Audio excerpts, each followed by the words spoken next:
जयंती के उपलक्ष्य पे मैं आप सबको अपनी तरफ से बहुत बहुत हार्दिक शुभकामनाएं देना चाहता हूँ।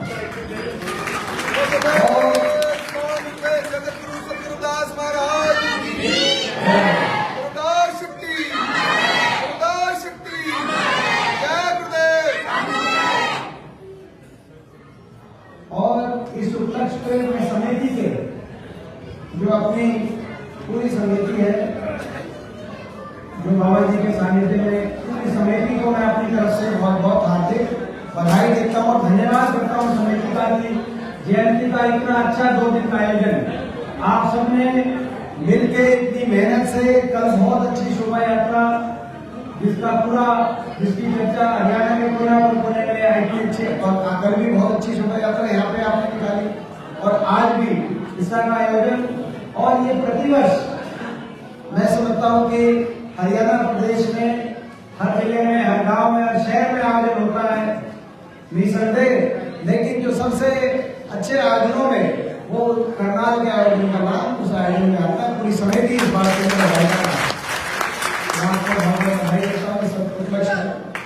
आज शायद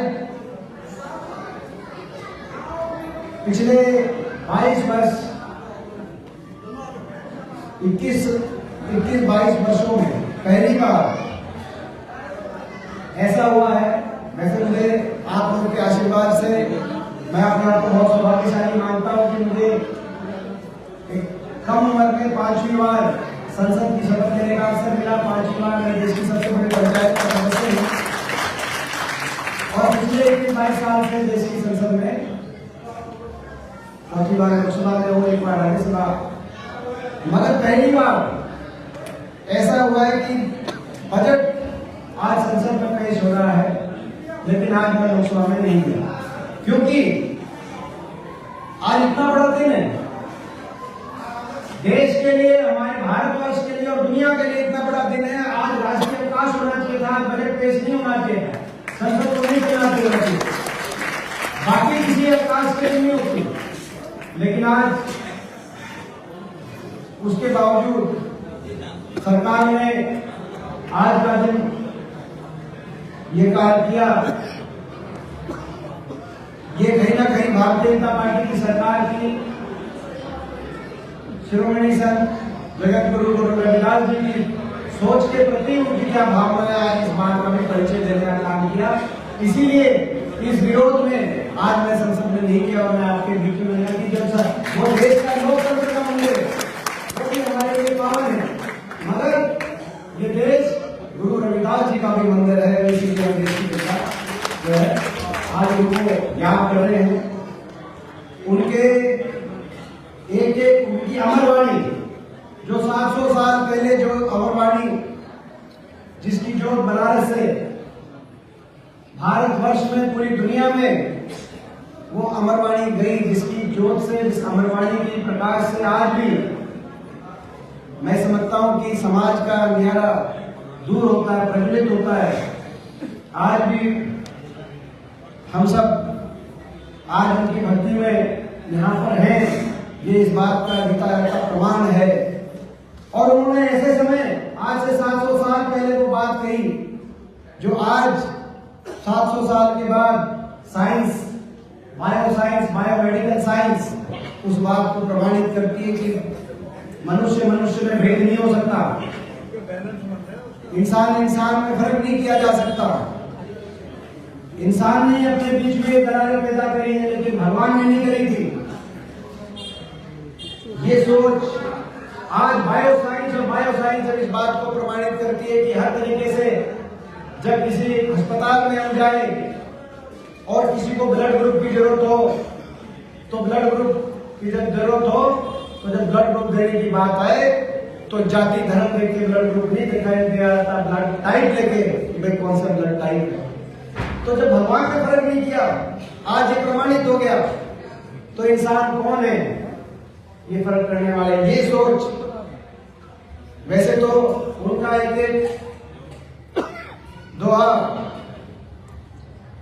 आज एक दोहे की गूंज भारतवर्ष में पूरी दुनिया में सुनाई देती है, लेकिन मैं एक जरूर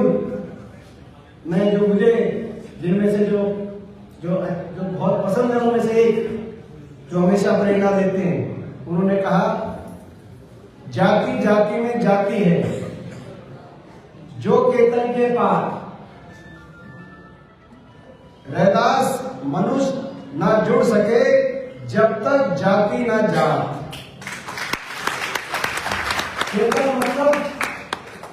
केतन मतलब केला, कि जैसे केले के पेड़ का तना पेड़ों में सबसे कमजोर माना गया है। क्यों? क्योंकि उसके एक लेयर होती है, एक नहीं होता। जब बनावट एक नहीं होती, एक लेयर होती है, तो सबसे कमजोर अगर तना माना गया तो केतन, तो जाति जाति में जाति है जो केतन के पार। आप समझो, आपस में, और रैदास मनुष्य ना जुड़ सके जब तक जाति ना जाए। तो हमें, मैं समझता हूं कि इस सोच को, इस आदर्श को, और वो आज भी उतनी प्रासंगिक है जितनी उस समय जब ये बनारस के उस तट से जब ये अमरवाणी का प्रकाश गुरु रविदास जी की वाणी से जब निकला, जितना ये हमारे और आपके लिए चिंतन का विषय है कि आज भी हम ये पूरी तरीके से जाति पाति का को समाप्त नहीं कर पाए। आज हमें संकल्प लेने की जरूरत है कि जो भी ऐसी ताकतें हैं या जो भी ऐसी विचारधाराएं हैं जो जाति और धर्म में मनुष्य को जाति और धर्म का भेद करने की बात करती है, ऐसी ताकतों को, ऐसी विचारधाराओं को हम सफल नहीं होने दें अपने देश में, अपने समाज में, और सब मिलकर हम अगली पीढ़ी को अच्छा भविष्य देने का संकल्प लें। बड़े दुर्भाग्य की बात है, मैं जब देखता हूं, जब मैं कई साल अमेरिका में रहकर जब मैं वापिस आया था और मैंने पहला अपना लोकसभा चुनाव 2005 में लड़ रहा था, जब अमेरिका में था तो मुझे याद है कई वर्ष में बाद वहां जाकर जात पात का भेदभाव लोग भूल जाते हैं। वहां पर जो भी हिंदुस्तानी है वो आपस में हर बात का भेदभाव भूल जाते हैं। लेकिन इतने वर्षों में यहाँ पे वापस आकर मेरे को इस बात समझ में आई कि यहाँ आज भी हमारा समाज उन जात पात की जंजीरों में जकड़ा हुआ है। ये लड़ाई लड़नी पड़ेगी। एक समय में जब देश गुलामी के कालखंड से गुजर रहा था, तो उस समय देश को गुलामी की जंजीरों से मुक्ति दिलाकर आजादी के सांस दिलाने की लड़ाई लड़ी थी हमारे पूर्वजों ने।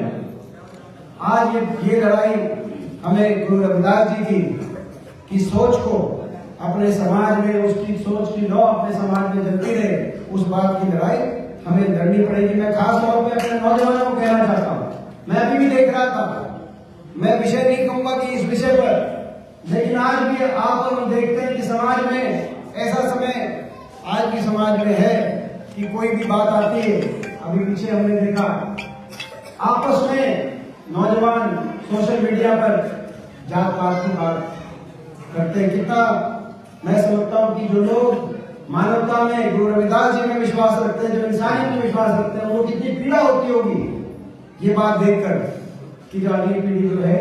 तो आज हमें ये संकल्प लेना चाहिए कि हम इस तरह की विचारधाराओं को अपने समाज में, जब तक ऐसी विचारधाराएं समाज में हैं जो जाति पाति में विश्वास रखती हैं, तब तक हमारा जीवन का संघर्ष, जीवन का संकल्प चलता रहना चाहिए। गुरु रविदास जी के दिखाए हुए रास्ते पर आगे बढ़ना चाहिए।